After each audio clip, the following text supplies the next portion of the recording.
Nako, eto na.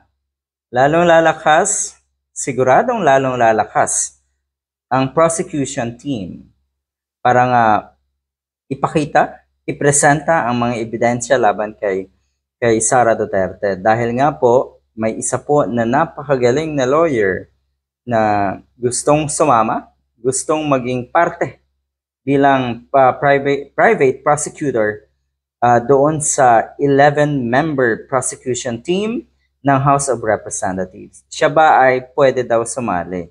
Meron tayong nabasa naman na walang problema, pwedeng sumali, pwedeng tumulong ang isang attorney, Lorna Kapunan. Yan.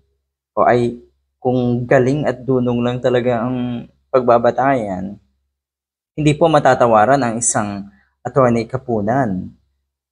Yung level ng galing at dunong neto sa tingin ko ay kasing or na pumapantay sa isang former Senator Leila de Lima.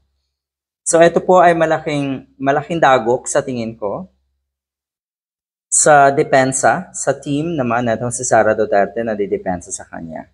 Kasi ang mga yan, syempre, ilan ba yung kinuha niya? 16 ata na abogado. At lahat yun ay mga mamahaling abogado. Abogado di Campanilla ba ang tawag sa ganon?